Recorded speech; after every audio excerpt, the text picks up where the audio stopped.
Moorish Empire in Europe, a 3-volume book by S.P. Scott. We the Moors, for a period of 800 years, in Cordoba. Cordoba was the educational center, and Al-Andalusia. We had built 17 libraries in Cordoba, one of which had housed 600,000 books. Hospitals, paved streets, lights, irrigation, and this knowledge spread throughout Europe. Europeans fled to us. We were the beacon of light of all of Europe. If that's not taught in this school, they're not teaching European history. That's what I mean. You can't teach Europe, can't say Europe. It would be European, you can call it Moorish/European history. It's going to be one and the same. You can't call it European history and I'm not in it. If I see a book says European world history, and we're not the center of it, then throw that book in the trash. That's what I mean by they don't teach European history. Let me give another example. J. Rogers' book, Nathan Knows No Color Line. Chapter 6, the Negro as Moor, Negro ancestry, and European aristocratic families. Nature Knows No Color Line, J. Rogers. Chapter 6 is titled The Negro as Moor, Negro ancestry, and the European aristocratic families.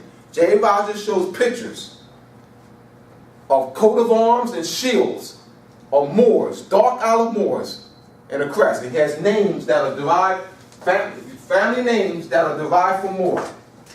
Family names that are derived from Moor. German, M-U-I-R, all right, M-A-R-E, all right, M-O-R-E, M-O-O-R-E, different languages. French, Dutch, Danish forms. It gives a list of about 70, 80 names. So this is what I mean by, this would be European history too. This will be European history too. So it says, Brother Bates teaching European history. I'm teaching European history.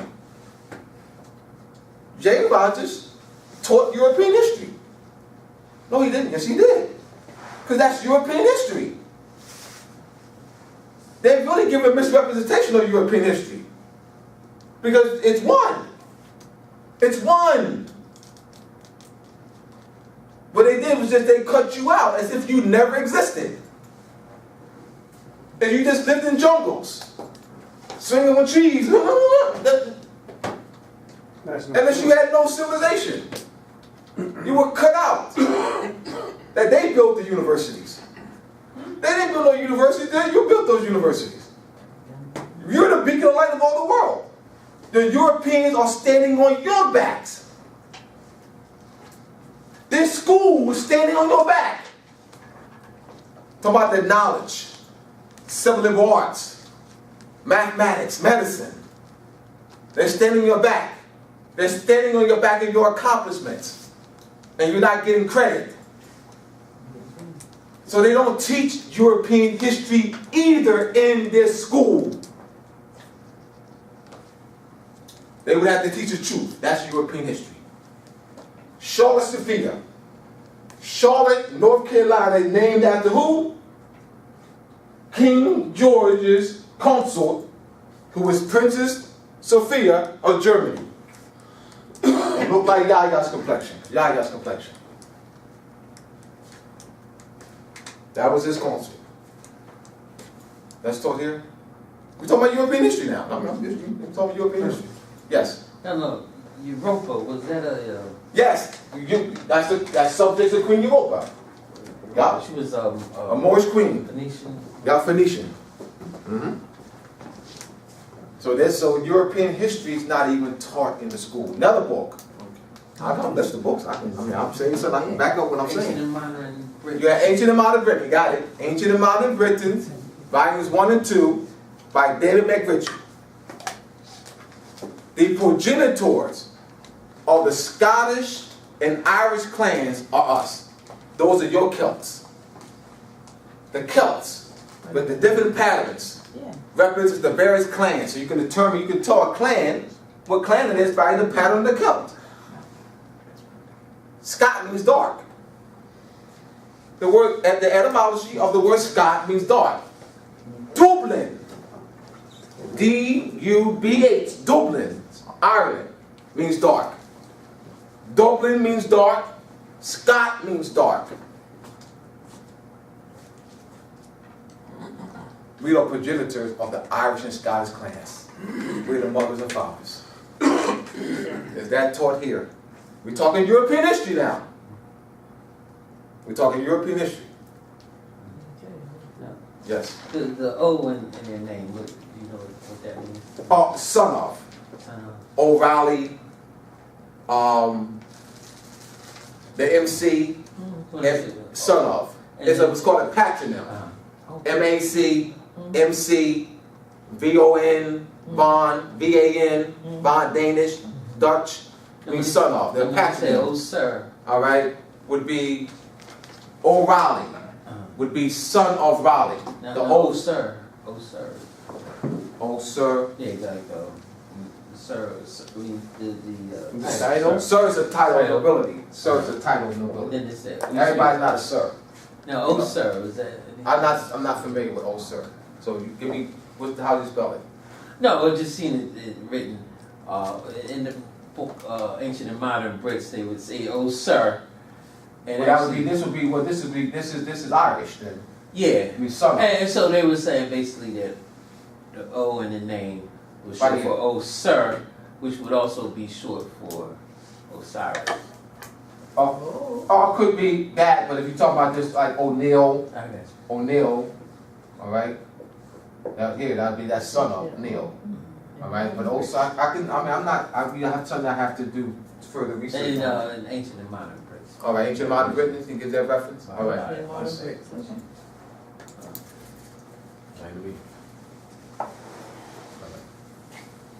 All right, so we're talking European history, all right, which is your history.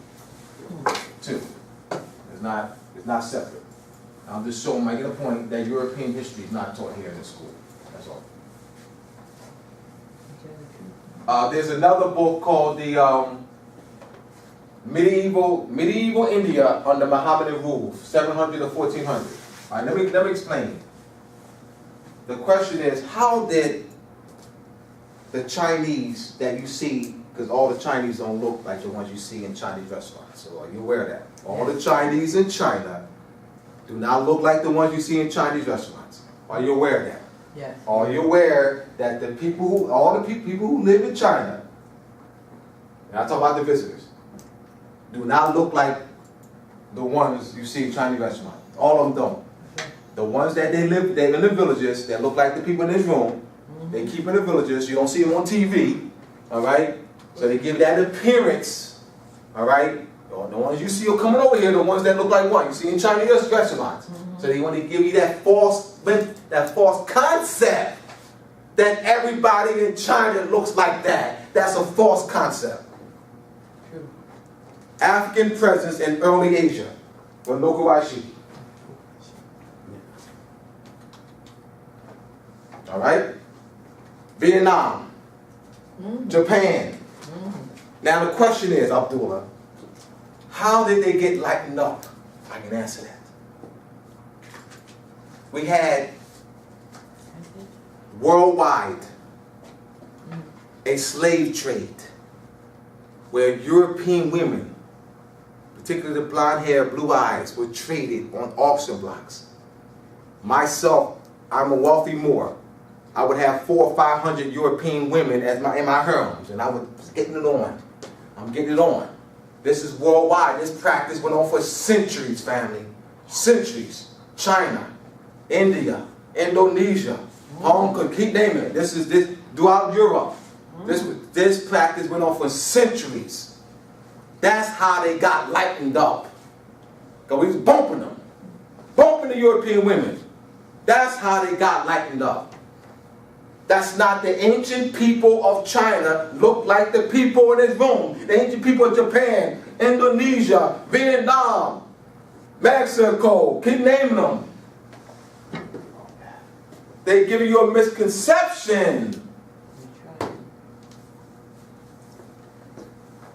In the Java Mountains, in the book African Presence in Early Europe, Manoka Shashi has pictures of the stone heads in the Java Mountains. Broad nose, thick lips. Huge, colossal size stone heads in the mountains. Just, you know, we're talking European history.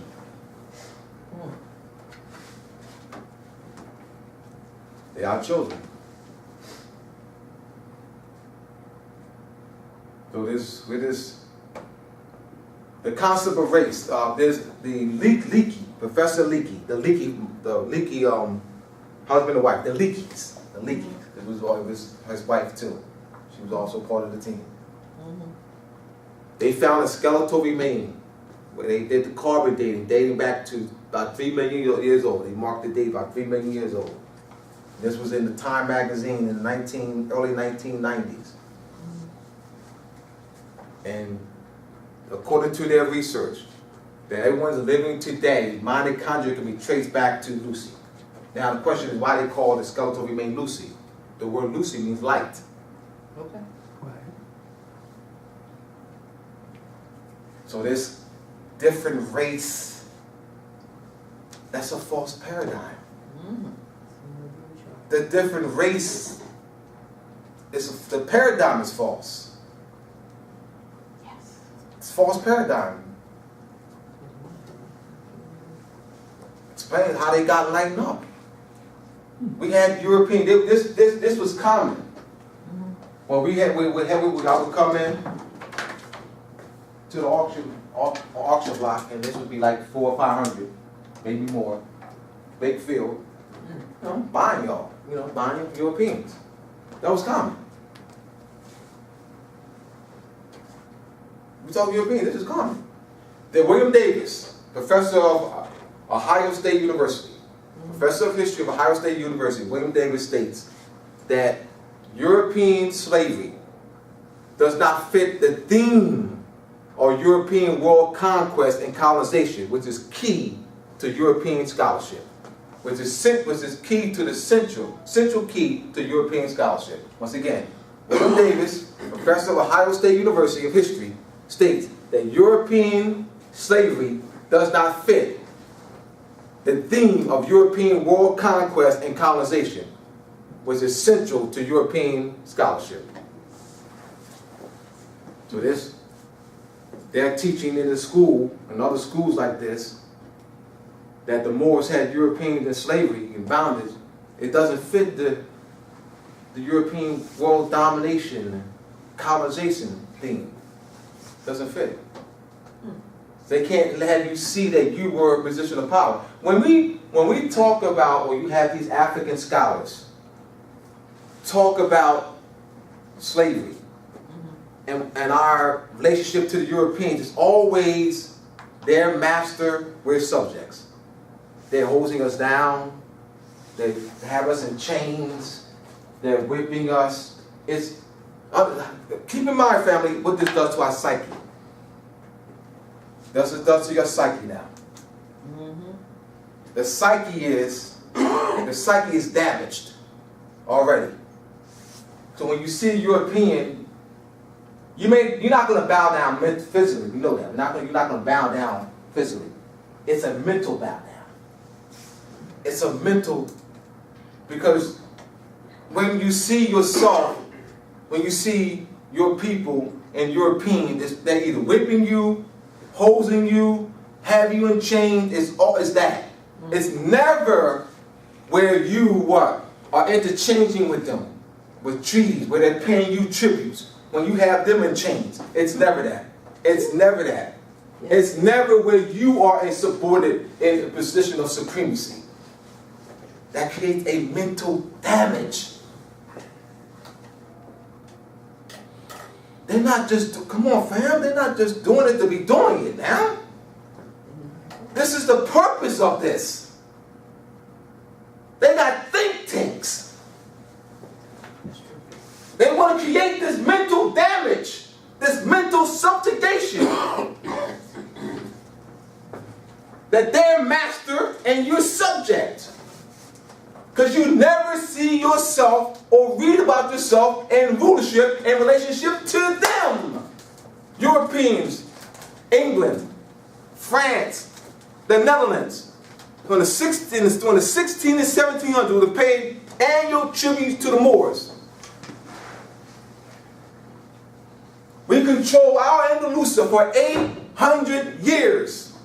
5 or 6 Moorish dynasties. They taught here in this school. Oh, when they do teach about the Moors, or they call them the Berbers, or the Arabs, they make them look like Osama bin Laden. They make them look like Osama bin Laden. So you see Sinbad, the movie. Don't look like somebody like me. They don't want you to have that mindset. That's why. It's not a hate thing. It's what? A control thing.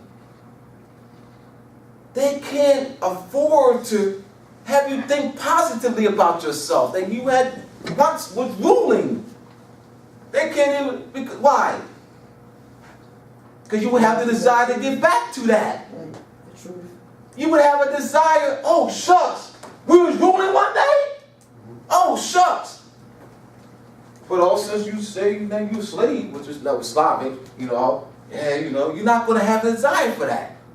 They can't have you feeling good about yourself and confident about yourself. Man, we had Europeans in slavery. Man, we was ruling shit. Man, we was kings and amirs and, caliphates and, they can't have you think about that. Because we want to get back to that. They can't have you have the desire to want to get back to that. After all, you're their subjects. They can't have you have the desire to want to get back to rulership again. Rulership, we had them thinking like they think of that. They have think tanks. So they orchestrate the history in such a manner so you don't see yourself in a position of rulership. Questions, criticism. I don't know what I'm talking about. For somebody to say I don't know what I'm talking about, they got to show me I don't know what I'm talking about. They saying I don't know what I'm talking about it's not going to cut it. They have to show me that I don't know what I'm talking about. They have to show me. Questions? All right? So I'm, dropping history, I'm blending history in here too as I'm talking about the astronomy. So, because I have to, so that you see yourself in position. All right, now, you have Moorish supremacy.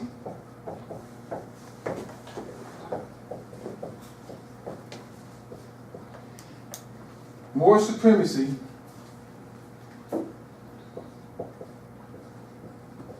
and dominance.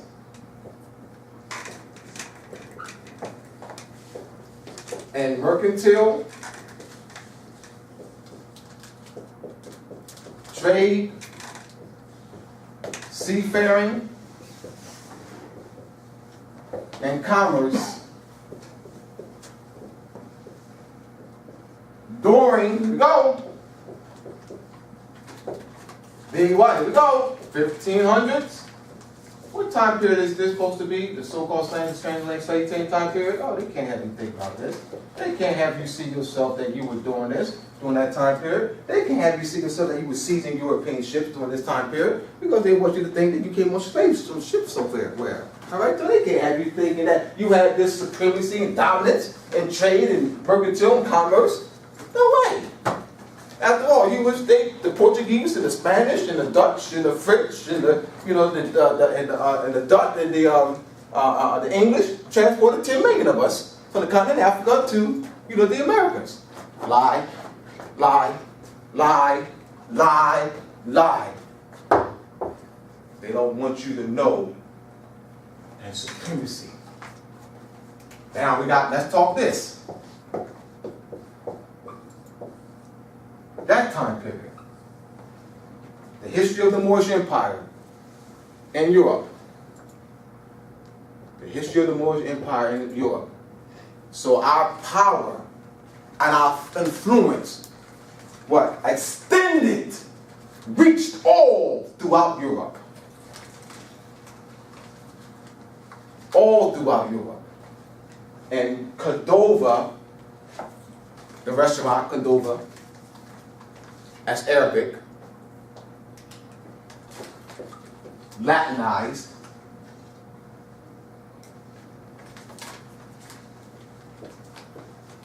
Latinized, 4,000, there's over 4,000 Arabic words in Latin. When the Europeans took control in 1085, the Moors lost control of Toledo in 1085. Europeans, once they gained total control of Granada, which is the last stronghold, Granada was the last stronghold. We held on to that for a long period of time. We lost in 1492. The Europeans translated medical books, physics books, chemistry books, books in architecture, and Latin to Latin, and Arabic to Latin. So the translation went from Arabic to Latin. Arabic during this time period, Arabic was a language.